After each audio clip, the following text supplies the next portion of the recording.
Is it smart to pay your home loan with cash or should you pay it with CPF?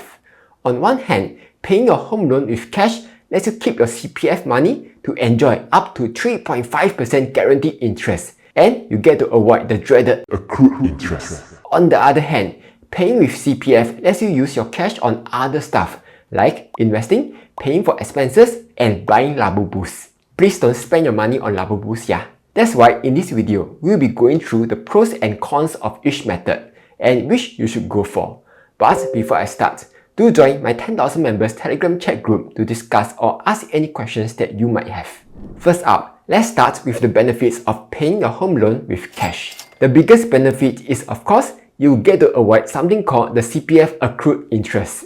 For those who do not know what that is, whenever you use your CPF to pay for your mortgage, you are sort of borrowing money from your future self. Because of that, once you sell your house, you will need to pay back this amount that you borrowed back to yourself together with a 2.5% interest. For example, personally, I've used over $101,000 of my CPF money to pay for my home loan. Because of that, I've incurred a total of $12,600 accrued interest so far. So if I sell my house right now, I will need to top up this $101,000 plus the $12,600 accrued interest back to my CPF.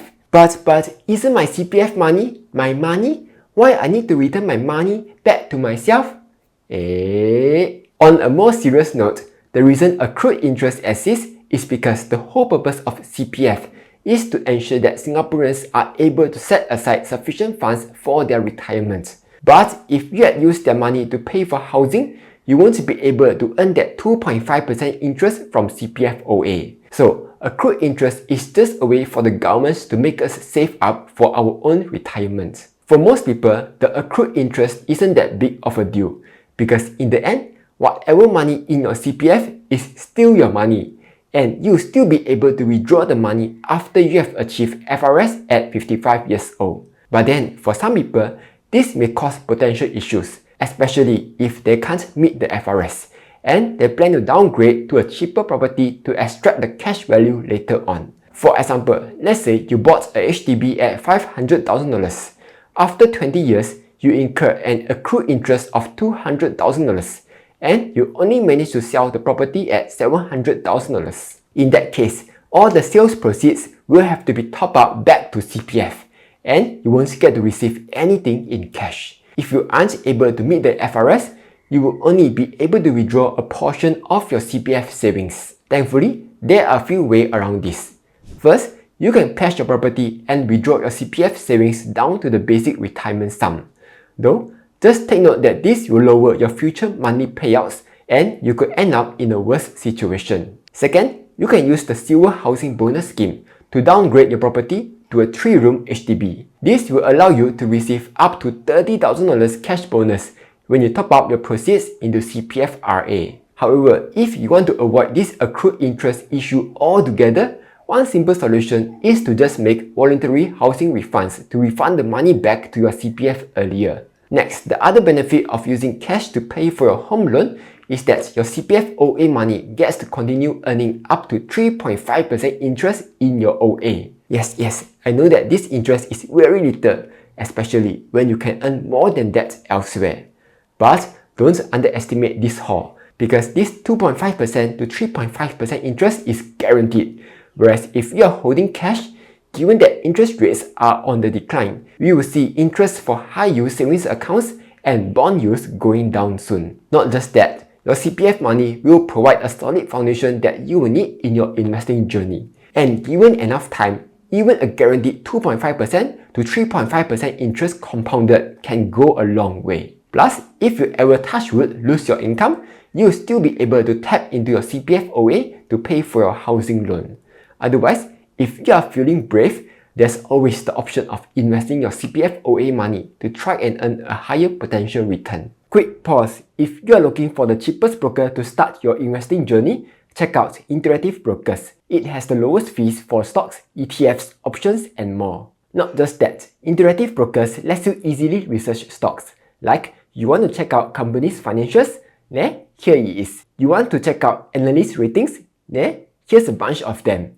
It even has free technical insights which tells you where the stock might possibly go next. So sign up to Interactive Brokers today and let's get back to the video. Now, if you own a private property and you are paying your mortgage via cash, there's one additional benefit here, and that is you are able to take out something called an equity term loan. An equity term loan essentially lets you borrow against your property, thereby giving you access to extra cash without selling your home. And because your house is used as collateral, the interest rate is typically very low at around 2 to 4% per annum, as compared to taking a personal loan where the effective interest rate can be 4% or more. This is useful if you ever need a large sum of money to pay for large expenses like education, starting a business, or investing in properties. But why is paying off your mortgage using cash beneficial here? This is because an equity term loan lets you borrow up to 75% of the property's market value minus any outstanding loan balance as well as the amount paid via CPF. For example, let's say you bought a private property for $1 million and it has now gone up to $1.5 million. You can then borrow 75% against it, so that it gives you $1.125 million. There's currently a $300,000 outstanding loan and use $500k CPF money to pay for the loan. After deducting them, this means you'll only be able to take out a $325,000 equity term loan. However, if you were to only use $100k CPF money to pay for the loan, the amount of equity term loan that you can borrow goes up significantly. In short, by paying for your home loan with cash, you will not only free up your CPF money to grow steadily and at a risk-free rate, but you will also get to tap into your property value if you ever need to do so. Last but not least, one small benefit of paying your housing loan with cash is that you are able to use bill payment services like CardUp to pay your housing loan and earn some miles and cashbacks along the way. For example, paying via the Maybank Platinum Visa card lets you earn up to $200 cashbacks every quarter, not including the CardUp fees of course. Or if you pay via the UOB Privy Miles Visa card, you get to earn 1.4 miles per dollar on your housing loan payments, thus letting you earn miles at a much faster rate. Next, let's look at what are the advantages of using CPF money to pay for your home loan. The biggest benefit of using CPF money to pay is that you will get to free up excess cash for other purposes. That's because we need to understand that the money in our CPF, while they are great for retirement, are very illiquid until we become old abaks or old amas. And we can only use them for very specific purposes, such as housing, education, insurance, and investments. That's all.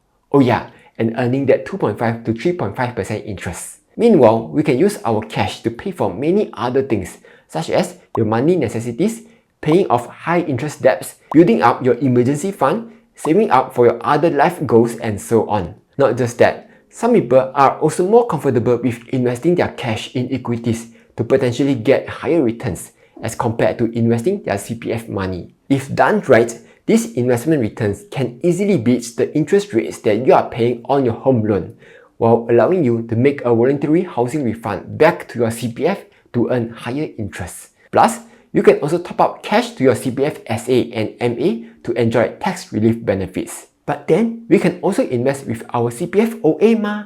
Wouldn't that be similar to investing with cash? Well, can is can, but investing with cash is definitely way cheaper than investing with CPF OA. That's because there are many low-cost brokers out there that let you invest with just $1 to $2. Meanwhile, one of the cheapest ways you can invest your CPF OA is by using Endowus, which charges a recurring 0.3% fee on top of any fund level fees. So now, the million-dollar question would be, should you use your CPF or cash to pay for your home loan? Obviously, everyone's needs and situation is different, so this will depend from person to person. If you prefer to leave your CPF OA alone and avoid the accrued interest issue, then by all means, use cash to pay. But just be aware that you will lose the flexibility of cash, which can be used to pay for a lot more things. On the other hand, if you don't mind paying the accrued interest and prefer to keep your cash around for other uses, then paying via CPF is a better choice. Though luckily, you don't always have to stick to just one option, as you can easily change the payment method online. Plus, you can also use a mix of cash and CPF to pay, so that you get to enjoy the best of both worlds. Personally, I prefer to use CPF to pay instead of cash, as I want to invest my cash to potentially get a much higher return. Plus, I'm also aiming to retire in my 40s, which means I need to keep as much cash as possible. As for the accrued interest, it doesn't really bother me, since I will most probably not sell my house, and as such, I won't have to pay back any accrued interest. Anyway, that was a quick video on the pros and cons on whether to use cash or CPF to pay for your mortgage. Hopefully, you found it useful. Like, share and subscribe, as I'll be posting new videos every Monday, Wednesday and Friday.